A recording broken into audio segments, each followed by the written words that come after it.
Hello everyone, কি অবস্থা সবার? আশা করছি সবাই অনেক ভালো আছো। নতুন একটি ইন্টারেস্টিং ভিডিওতে সবাইকে স্বাগতম।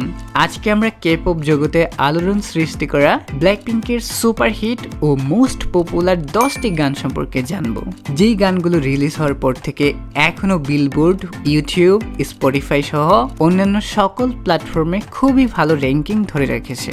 তো চলো আজকে আমরা সেই 10টি গান সম্পর্কে জেনে নেই।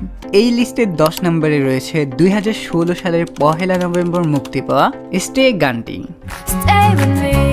এই গানটি খুবই স্পর্শকাতর ও বেদনাদায়ক। আমাদের প্রিয় মানুষদের মধ্যে প্রায় ছোটখাটো বিষয় নিয়ে ঝামেলা সৃষ্টি হয়, তারপর বিচ্ছেদ। এই গানটি আমাদের জীবনের সম্পর্কে টানাপোড়েন, অনিশ্চয়তা এবং গভীর আবেগকে তুলে ধরে। কেউ চলে যাওয়ার আগে তাকে যেন বলতে ইচ্ছে করে, প্লিজ থেকে যাও, আমাকে ছেড়ে যেও না। এই গানটির মাধ্যমে এই জিনিসটি বোঝানো হয়েছে। বর্তমানে গানটির ইউটিউব ভিউজ রয়েছে প্রায় 200 মিলিয়ন। এই লিস্টে 9 নম্বরে রয়েছে আইসক্রিম গানটি। গানটি আমেরিকান সিঙ্গার সেলেনা গোমেজের সাথে কোলাবোরেশনে করা হয়। এই গানটি মূলত ইংরেজি ভাষায় হলেও এর মধ্যে লিসার কিছু কোরিয়ান র্যাপও রয়েছে।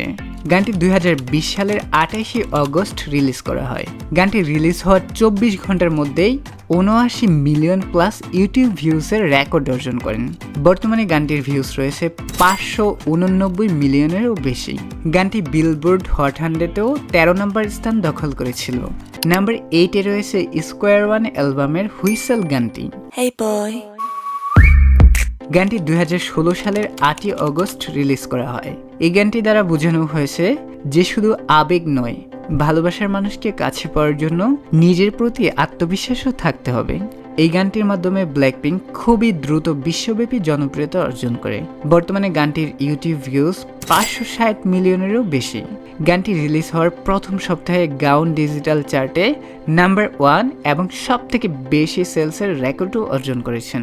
নাম্বার 7-এ রয়েছে স্কোয়ার 2 অ্যালবামের একটি জনপ্রিয় গান প্লেইং উইথ ফায়ার। গানটি 2016 সালের 1 নভেম্বর রিলিজ করা হয়।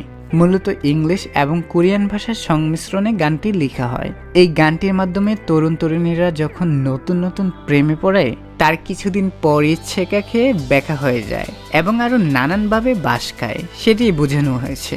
গানটির মধ্যে ভালোবাসা বা প্রেমকে আগুনের সাথে তুলনা করা হয়েছে। একদিকে ভালোবাসা যেমন আমাদেরকে উষ্ণতা দেয়, তেমনি অন্যদিকে এটি আমাদেরকে জ্বালিয়ে পুড়িয়ে ছারখার করে দেয়। যদিও এগুলা বুঝেও কোনো লাভ নেই, কারণ যে প্রেমে পড়তে যায় তাকে শত বাধায়ও আটকানো যায় না। বর্তমানে গানটির ইউটিউব ভিউজ রয়েছে 919 মিলিয়নেরও বেশি। গানটি বিলবোর্ড ওয়ার্ল্ড ডিজিটাল সং চার্টে প্রথম স্থান অর্জন করেছে, যা ব্ল্যাকপিঙ্কের দ্বিতীয় গান হিসাবে এই সাফল্য অর্জন করে।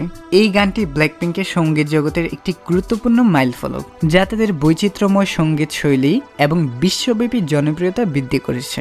এই লিস্টের 6 নম্বরে অবস্থান করছে 2022 সালের 19 অগস্ট মুক্তি পাওয়া বার্ন পিঙ্ক অ্যালবামের পিঙ্ক ভেনম গানটি। গানটি রিলিজ হওয়ার 24 ঘন্টার মধ্যে 90 মিলিয়ন প্লাস ভিউসের রেকর্ড সৃষ্টি করে। স্পটিফাইও এই গানটি রিলিজ হওয়ার প্রথম দিনে প্রায় 8 মিলিয়ন স্ট্রিমের রেকর্ড অর্জন করে। গানটি 2 সপ্তাহ ধরে বিলবোর্ড গ্লোবাল 200 চার্টের শীর্ষে ছিল, যেটি কোনো গার্ল গ্রুপের জন্য প্রথমবার। 2022 সালে এমটিভি ভিডিও মিউজিক অ্যাওয়ার্ডে বেস্ট কোরিওগ্রাফি এবং মামা অ্যাওয়ার্ডে বেস্ট মিউজিক ভিডিওর খেতাব অর্জন করেন এই গানটি। এই লিস্টের 5 নম্বরে রয়েছে তাদের আরও একটি জনপ্রিয় গান। এটি হচ্ছে 2017 সালের 27 জুন মুক্তি পাওয়া as if it's your last গানটি। গানটিতে এমন এক ভালোবাসার কাহিনী ফুটিয়ে তোলা হয়েছে যা খুবই তীব্র এবং গভীর। এখানে ভালোবাসাকে এমনভাবে প্রাধান্য দেওয়া হয়েছে যেন ভালোবাসাই সবার ঊর্ধ্বে, তাই এমনভাবে ভালোবাসতে বলা হয়েছে যেন এক ফোঁটাও কমতি না হয়। কোরিয়ান ও ইংরেজি ভাষার সংমিশ্রণে তৈরি করা হয় এই গানটি। বর্তমানে গানটির ইউটিউব ভিউজ রয়েছে 1.4 বিলিয়নেরও বেশি এবং স্পটিফাইও গানটি 480 মিলিয়নেরও বেশি স্ট্রিম অর্জন করে। এই লিস্টে 4 নম্বরে রয়েছে ব্ল্যাকপিঙ্কের আরও একটি জনপ্রিয় গান বুম্বায়া। এই গানটিতে মেয়েদের সাহস, স্বাধীনতা এবং আত্মবিশ্বাসকে খুবই সুন্দরভাবে ফুটিয়ে তোলা হয়েছে। গানটি 2016 সালের 8ই অগস্ট মুক্তি পায়। এটি তাদের ডেবিউ অ্যালবাম স্কোয়ার ওয়ানের অন্তর্ভুক্ত। এই গানের মিউজিক ভিডিওটি 2020 সালের অক্টোবর মাসে 1 বিলিয়ন ইউটিউব ভিউজ অর্জন করেন। এছাড়াও গানটি US billboard world digital song চার্টে প্রথম স্থান দখল করে। নাম্বার 3-তে রয়েছে ব্ল্যাকপিঙ্কের আরও একটি জনপ্রিয় গান হাউ ইউ লাইক দ্যাট। গানটি 2020 সালের 26শে জুন মুক্তি পায়।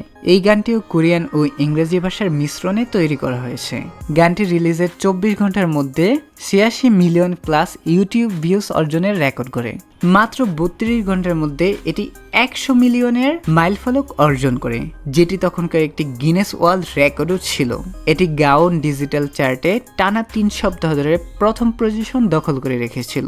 এই গানটির মাধ্যমে আত্মবিশ্বাস ও প্রতিকূলতার সাথে লড়াই করে টিকে থাকার গল্প বলা হয়েছে। কিভাবে একজন মানুষ তার সকল প্রতিকূলতার সাথে লড়াই করে এই সমাজে আবারও নিজের শক্তিশালী অবস্থান তৈরি করতে পারে, সেই প্রেক্ষাপটটি তুলে ধরা হয়েছে। গানটির বর্তমান ভিউজ রয়েছে 1.3 বিলিয়নেরও বেশি। এই লিস্টে 2 নম্বরে রয়েছে ব্ল্যাকপিঙ্কের আরও একটি সুপারহিট গান কিল দিস লাভ। গানটি 2019 সালের 4ই এপ্রিল মুক্তি পায় এবং 24 ঘন্টায় 56.7 মিলিয়নেরও বেশি ইউটিউব ভিউজ অর্জন করে, যা সেই সময়ে 24 ঘন্টায় সর্বোচ্চ ইউটিউব ভিউজের রেকর্ড। এই গানের মিউজিক ভিডিওটি 2024 সালের সেপ্টেম্বর মাসে 2 বিলিয়ন ভিউসের মাইলফলক অর্জন করে, যা ব্ল্যাকপিঙ্কের দ্বিতীয় সর্বোচ্চ ভিউ পাওয়ার রেকর্ড। স্পটিফাইও গানটি 600 মিলিয়ন স্ট্রিমের রেকর্ড অর্জন করে। এই গানটির মাধ্যমে ব্ল্যাকপিঙ্ক একটি গুরুত্বপূর্ণ বার্তা পৌঁছে দিয়েছেন তরুণ প্রজন্মের কাছে। সেটা হচ্ছে, যদি কোনো সম্পর্ক তোমাকে কষ্ট দেয় তবে সেই সম্পর্ক থেকে তোমার বেরিয়ে আসা উচিত, সেটা যত কঠিনই হোক না কেন। কেননা এই ভালোবাসা শুধু তোমাকে কষ্টই দেবে, আঘাত দিয়ে দিয়ে তোমাকে তিলে তিলে নিঃশেষ করে দেবে, যেটা তোমার জন্য ক্ষতিকর। তারপরেও এই সম্পর্ক রাখার কোনো মানেই হয় না। এই গানটি মূলত সেই তিক্ত ভালোবাসা থেকে মুক্তি পাওয়ার উপায় ও মানসিকভাবে নিজেকে ভালো থাকার আহ্বান জানিয়েছেন। সত্যি তাদের গানের অর্থগুলো খুবই চমৎকার। এই লিস্টের 1 নম্বরে কোন গানটি রয়েছে সেটি আর আমাকে না বললেও চলবে। তোমরা অলরেডি বুঝে গিয়েছো, এটা হচ্ছে ব্ল্যাকপিঙ্কের এ যাবৎকালের সব থেকে জনপ্রিয় গান ডু ডু ডু। গানটি 2018 সালের 15 জুন রিলিজ করা হয়। 24 ঘন্টায় গানটির ইউটিউব ভিউজ ছিল 36 মিলিয়নেরও বেশি, যেটা তখনকার 24 ঘন্টায় ইউটিউবে সর্বোচ্চ ভিউজ পাওয়ার রেকর্ড। বর্তমানে গানটির ভিউজ রয়েছে 2.3 বিলিয়নেরও বেশি। এটি হচ্ছে ক্যাপঅপ গার্ল গ্রুপের সবচেয়ে লাইক পাওয়া মিউজিক ভিডিও। স্পটিফাইও গানটি 600 মিলিয়ন প্লাস স্ট্রিমের রেকর্ড করে। গানটি বিলবোর্ড হট 100-এও 55 নম্বর পজিশন দখল করে রেখেছে। এই গানটির মূল কনসেপ্ট হচ্ছে, এখানে মেয়েরা যে দুর্বল নয় এবং তারা সমাজে খুবই ইম্পর্টেন্ট, তারা কারোর উপর নির্ভরশীল নয়। মেয়েদের আত্মবিশ্বাসকে এই গানটিতে সুন্দরভাবে ফুটিয়ে তোলা হয়েছে। তাদের প্রতিটি গানের পিছনে রয়েছে তরুণ প্রজন্মের জন্য গুরুত্বপূর্ণ বার্তা। আমরা যদি তাদের গানের অর্থ অনুধাবন করতে পারি তাহলে অনেক কিছুই শিখতে পারবো। তো এই ছিল ব্ল্যাকপিঙ্কের জনপ্রিয় 10টি গান। এইখানে কোন গানগুলো তোমার কাছে বেশি ভালো লাগে কমেন্ট করে জানাতে পারো, আর ভিডিওটি কেমন লেগেছে সেটিও জানাতে পারো। তোমাদের ছোট্ট একটি কমেন্ট আমাদেরকে নতুন ভিডিও বানাতে উৎসাহ প্রদান করে। চ্যানেলে নতুন হয়ে থাকলে আমাদের ছোট্ট চ্যানেলটিকে সাবস্ক্রাইব করতে একদমই ভুলবে না। তো দেখা হচ্ছে পরের কোনো ভিডিওতে। সবাই অনেক অনেক ভালো থাকবে। আল্লাহ হাফেজ।